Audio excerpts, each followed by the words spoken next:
こんちきさんのこのイラストめちゃめちゃ可愛いんですよ。女の子のこのね、ゆうみちゃんのプニって感じ。女の子はやっぱムチムチが可愛いよね。はい。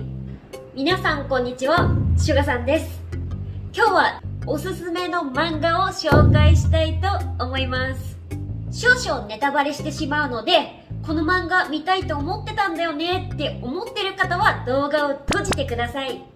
皆さんは世の中に自転車漫画ってどれぐらいあるかご存知ですか？意外と結構あるんですよ。有名どころだと弱虫ペダルとかオーバードライブ、この2つはアニメになっているのと、あとアニメ映画で言うとナスシリーズ、こちらが有名ですよね。しかしネットで探してみると20作品以上の自転車漫画が世に放たれているわけでございます。それぞれ扱われているテーマや自転車の違いはあれど、実際見たり読んだりしてみると自転車に乗りたくなるものばかりなんですよ。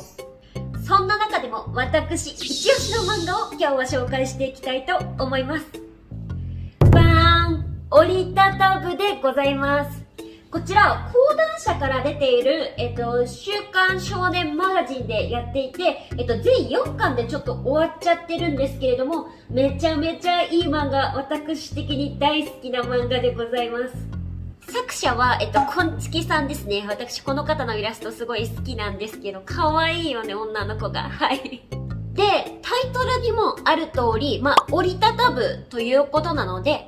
折りたたみ自転車の話となっております。ざっくりあらすじを言っていきますと、主人公のこの成島ゆうみちゃんですね。このゆうみちゃんは自転車が大好きな女の子なんですよ。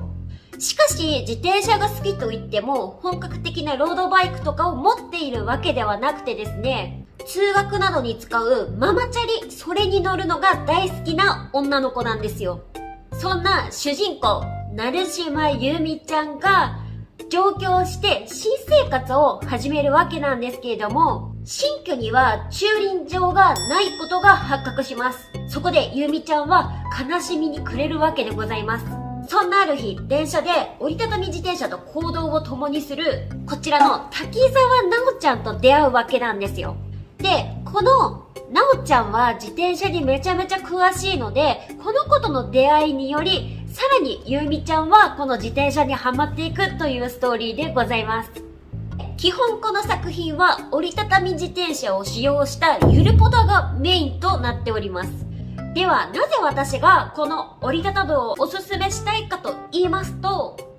とにかくこの折りたたぶの主人公、成島ゆうみちゃんの自転車の楽しみ方が最高だからなんですよ。ちょっと著作権に引っかかっちゃいそうなのでパラパラなんですけど、最初開くとこの5ページまでにこの2人のね、自転車の楽しみ方がチラチラと書いてあるわけなんですけれども、この時のゆうみちゃんの感想が初めて私がクロスバイクに乗った時の感想とほぼ同じだったんですね。この最初の数ページで自転車に乗ると感じることでできる素晴らしい体験を描いてくれてるんですよ。これでまず私は最初に一気にこの漫画に引き込まれました。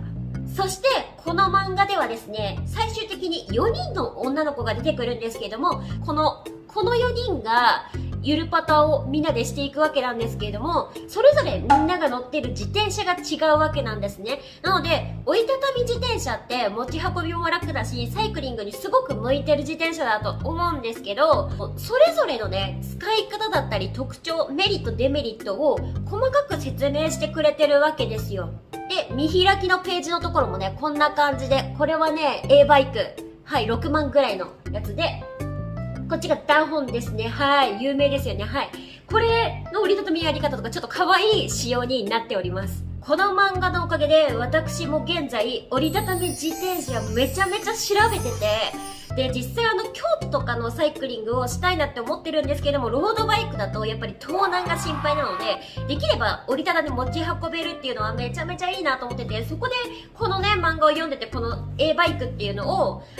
知ったんですけど、まず読んでいくと他にもいろんなバイクが出てくるので、もういろいろ、もうこのバイクもいいな、このバイクもいいなってなって今すごい悩んでるんですが、あまりにも調べすぎてですね、50年ぐらい前のブリヂストンの初代ピクニカって言われてる折りたたみ自転車があるんですけど、あれめちゃめちゃ可愛いんですよ。で、私結構レトロなものがすごく好きなので、ハンドルとかがね、M 型になってるやつとか大好きなんですよ。そう。で、そういう自転車欲しいなって思ってたら、初代ピクニカというのを見つけてしまいまして、ただですね、だいたい売ってるのがヤフオクとかなんですよ。でも、ヤフオクで買ったとしてももう50年以上の前だから、レストアしなきゃいけなくって、で、私、自転車知識一切ないし、自分で組み立てできないから、これは無理だと。ただ、ゆくゆくは買って、ちょっとずつ自分で勉強しながら、レストア何年かかけてやりたいなっていう、なんかこう、夢がちょっとあるんですけど、興味ある方見てみてください。マジで可愛いから、ブリヂストンピクニカ。はい。ちょっとね、話を戻します。で、この漫画って、折りたたみ自転車なんですけど、結構ね、自転車の基本的な使い方とか、特徴とかも教えてくれる部分ってあって、この漫画で一番感動した場所はございます。それは、ギア比についての説明ですね。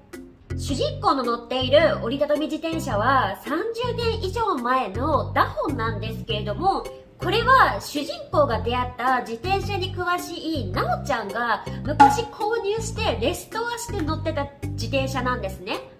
なので、この漫画の中では、このダホンをなおちゃんがメンテナンスしてあげてるんですけれども、坂道をね、楽に登れるようにしてあげようということで、なおちゃんがダホンのギアを変えましょうっていう話をするんですよ。その話が出てくるのがこの折りたたむ2巻の29ページなんですね。この説明が本当にわかりやすいんです。ネットで、ギア比に関してはネットで調べたりとか本買ったりとかしてみたんですけれども、頭の中に全く入ってこないんですよ。もう全然イメージが湧かないというか、もう頭がパーンってなりそうな感じでわからなかったんですけど、この折りたたむのこの2巻の29ページを読んだ時に、めっちゃわかりやすいと思って、これ普通に折りたたみ自転車乗る人じゃなくてもわかりやすいなって思いました。そう。なんかこういう式とかを書いてくれてるんですよ。ちょっと著作権あるから、あんまり載せられないんですけど、このギア比っていうのはクランク側のギアの波数とホイール側のギアの波数の比率のこと。クランク1回転でギア比分のホイール側のギアが回るのっていう説明とかをこうしてくれてるわけですよ。もうね、バカな私にはめちゃめちゃわかりやすくて、もうほんと、こんちきさんありがとうございますって感じでした。この漫画を読んでですね、私、折りたたみ自転車のメーカーをちょっとずつ覚えたというかね、ブロンプトンとか、ダホンとか、ダホンのね、社長の息子が出してるターンとか、で、いろいろ、調べて詳しくなったんですけど、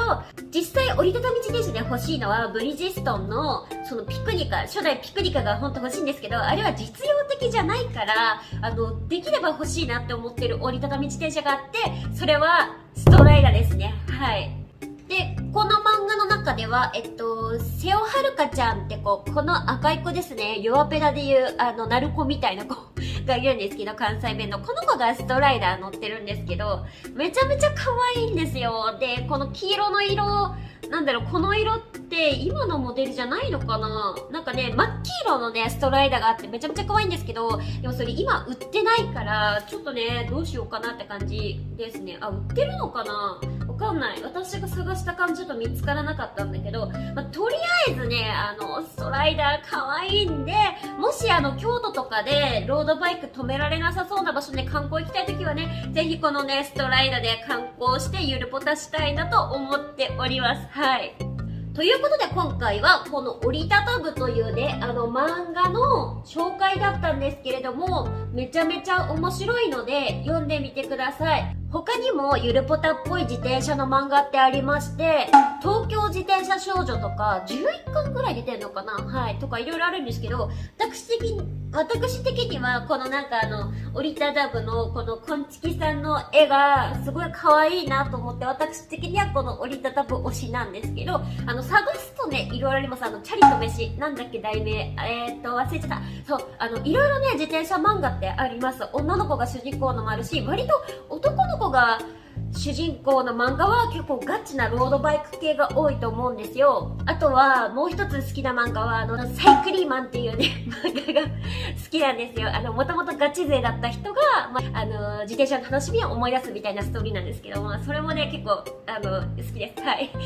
もし皆さんもね興味があったらぜひこの折りたたぶ読んでください。はい。これめちゃめちゃ面白いんで、ただ4巻で終わりになっちゃったからちょっと悲しいんですけどね、続編もう出ないんだろうけど、私はねこれいつかこの聖地巡礼ね卵とかねやってみたいなと思ってますので、後々聖地巡礼動画上げると思いますので、よろしかったら見てください。はい、ということで今日は漫画の紹介だったんですけれども、なんかしばらく自転車乗れてなくてすいませんね。ちょっとねまた忙しくなっちゃったんで、自転車乗ることがちょっと今できないんですよ。そうだから本当にね申し訳ないとは思っていますが、自転車動画頑張って作成していくよはい